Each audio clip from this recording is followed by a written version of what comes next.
What is up here, YouTube? Jigsaw0097 here today. Just making a video. This is not going to be my Vikings-Eagles preview video. I'm going to go ahead and make that next week when later in the week when I have done some more research just to see how these teams match up.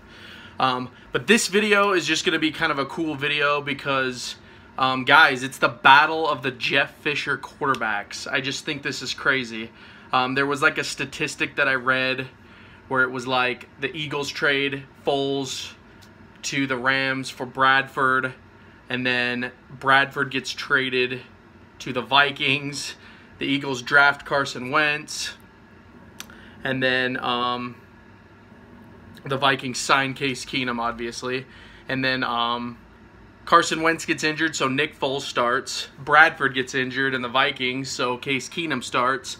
And now we get Case Keenum versus Nick Foles in an NFC Championship game. Just how crazy is that, guys? It's just wild. It's really cool, like I said, that Nick Foles gets to come back and he gets to make a redemption run here in Philly. Obviously, it's a damn shame that Carson Wentz had to go down. If Carson Wentz goes down, I'm liking my chances for like 100% Super Bowl this year. But, you know, the Eagles have proved all the doubters wrong. I've never been a doubter. I was more skeptical. Just kind of let's see what happens here.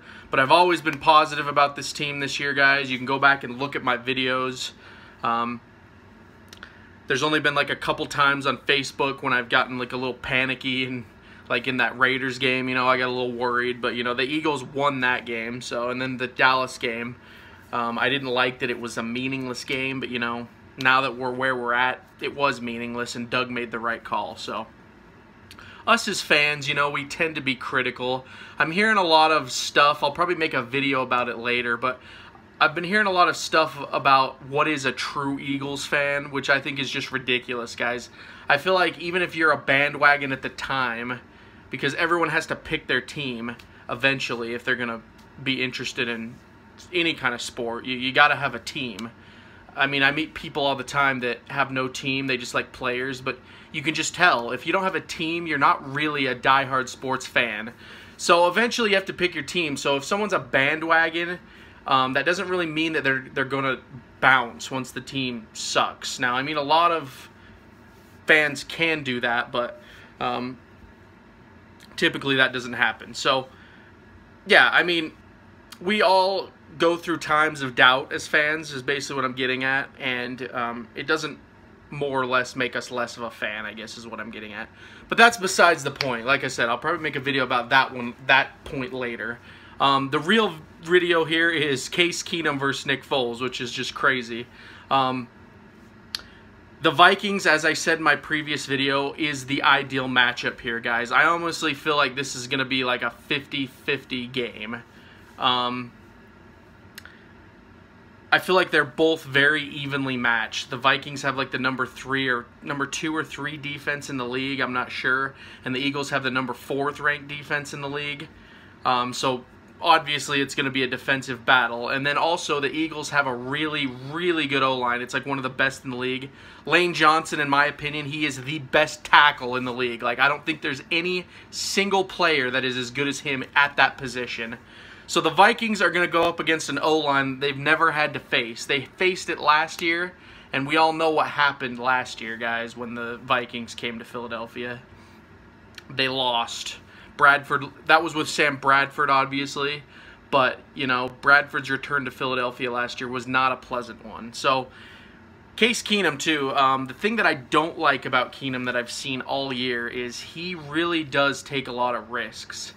Now, that works when you're playing the Saints or a team that has a good to average defense.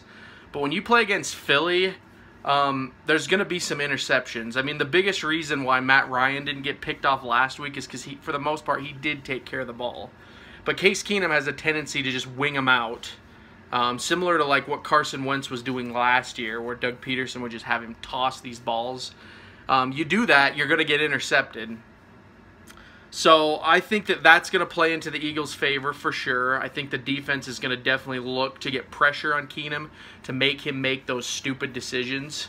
And I don't know about the Vikings running game, but the Eagles have the #1 rush defense in the league. So I don't know how they're going to run the ball on us. I'm looking a lot at Stephon Diggs. I think he's going to play a huge factor in this game. They're going to be looking for him a lot. So, yeah, that's kind of what I think about the Vikings offense versus the Eagles defense. I think that's going to be a pretty good matchup. But we go to the Eagles offense as well. The Eagles offense versus the Vikings defense also could be very interesting because Nick Foles, I think they need to keep running the RPO with him because I just feel like that worked really well in Atlanta. And now that they've done it in a game, he can come into this game more confident doing it.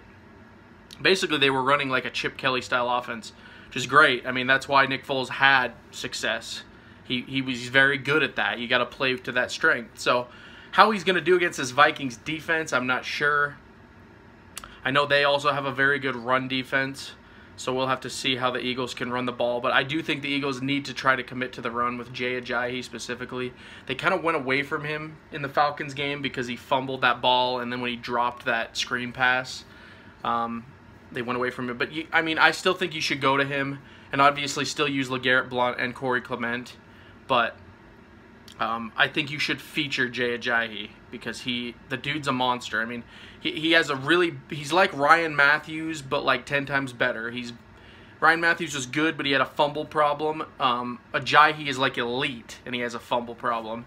So you just got to let him make those mistakes, I guess. I hope he doesn't fumble again, but I mean, the Eagles have proven that they can overcome mistakes and, you know, keep confidence. Another guy the Eagles need to use more, I've been saying it, and I put my foot in my mouth last year, but I'm totally on this guy now, guys. Nelson freaking Aguilar. I'm calling him Nelson Snagalore because the guy cannot drop a ball this year. He's been freaking outstanding, guys. The Eagles need to use him more. That play on the Falcons game where they had Jay Ajayi lined up and then they had Nelson Aguilar run up the side, that was beautiful, and I love seeing stuff like that to get this kid involved. So I would definitely look more for Nelson Aguilar in this game. I feel like if the Eagles actually have a playmaker, guys, it is Nelson Aguilar.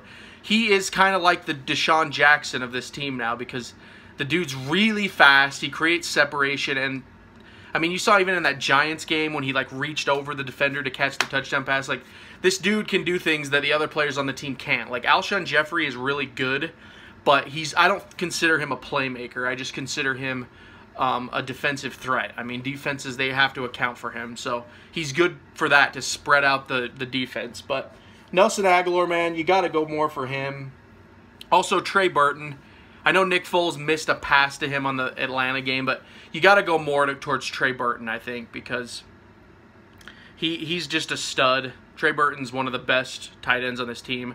Honestly, in the future, I'd like to just see Trey Burton and Zach Ertz as the featured tight ends. And then when Brent Selleck leaves eventually, they should look to getting a new tight end. But you got to keep Trey Burton. You got to find a way to keep him and then also go to him in this game. So the Eagles offense definitely have weapons, but it just depends on Doug Peterson's game plan and if he's going to go to them. Now, Doug Peterson needs to get a lot of credit here, guys. In my opinion, I'll probably make another video about that too. I think he is Coach of the Year, and I'll probably make an argument later for why. But this dude has been outstanding when it comes to making up a game plan. He's very humble. The thing I like about him way more than I liked about Chip Kelly is Chip Kelly would always just run his way. I mean, it's like this crap ain't working, and Chip Kelly would still just run it. The arrogance there. Doug Peterson doesn't have any of that. He will adapt his playbook, his play style to the players' needs, as we saw in the Atlanta game. So I expect him to come up with a new game plan for this game, and he's going to work towards the strengths and weaknesses of the Vikings. He's going to work towards the strength of the Eagles against the weaknesses of the Vikings is what I'm predicting. So I think he'll come up with a good game plan. But what I just said is kind of what I think should happen. And then, yeah, keep the run-pass option for Nick Foles. And if you have to, man, get him to run it. I mean, if we remember in Chip Kelly's offense, that dude, he's not fast, but I mean, if he sees the open field, he can run. He can get you some yardage. So, yeah, him and Keenum are a lot alike, guys. That's what I'm liking about this matchup. I feel like Case Keenum is probably a little bit better than Nick Foles, but again, don't listen to the media. Nick Foles is not a scrub. He's not as bad as people say he is. He really, before the whole Jeff Fisher debacle with him, he was considered a legitimate starter. And if you have anyone that's going to ruin a quarterback, it's Jeff Fisher. Case Keenum and Nick Foles look bad under him. And Sam Bradford. So all these quarterbacks, man, they just never played for, even Jared Goff. Jared Goff looked great this year. Looked like crap last year. So, yeah, this is going to be a really good matchup. It's not going to be like Case Keenum's way better, which is probably what you're going to be hearing from a lot of the media. A lot of the media are already on the Vikings. This is less of an underdog prediction than the Falcons were, but there's more people that are leaning towards Vikings and the Eagles, and that's what I love, guys. I'm loving this underdog status. It's giving these Eagles so much motivation, and it's great. So keep that going. But yeah, guys, that's kind of what I was going to talk about mostly. The special teams on each team is the Eagles obviously have one of the best special teams in the league, so we'll have to see how that goes. But I don't know. When it comes to that, there's probably going to be a lot of field goals here. In this game is what I'm predicting. And, you know, we got Jake Elliott. The guy, I don't need to say anything. Jake Elliott's a freaking stud. Ever since that Giants game, the 61-yard field goal, I think it was, he's a hero in Philadelphia, guys. So he's actually going to be a jersey that I buy. That's how much I like the kid. So, I mean, we thought it was Cody Parkey back in the day. And then when he went down, we thought we could never replace him. And then we had Caleb Sturgis for a while, and he was like, eh. But, dude, this Jake Elliott kid's legit. If he doesn't get injured like Cody Parkey did, guys, he's going to be, like, our kicker for a while. So, yeah, guys, that's kind of the video, I guess. I mean, I probably didn't go over everything. This video actually wasn't supposed to be a preview video, but it kind of is. But this is what I'll do. I'll make a video later just giving my keys to victory in the playoffs against the Vikings. I'll kind of just, as the players and Doug's talk more about to the media, I'll just kind of think about maybe making that video. Maybe not 100%. Like I said, this might be the only video I make, but I mean, I'll probably make other videos. I just don't know what they're going to be about. But basically, I kind of just went over everything in this video, so that's kind of funny.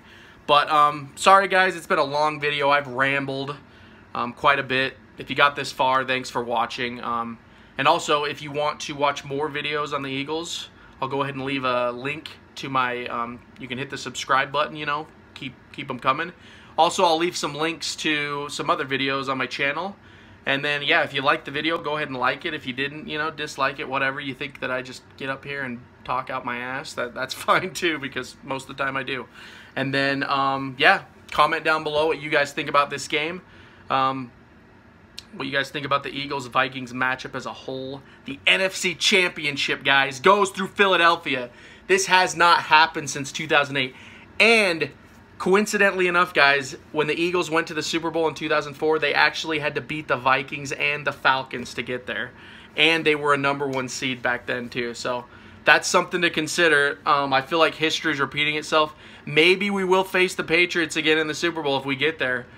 Personally, the Super Bowl that I think would be amazing at this point would be Jacksonville versus the Eagles.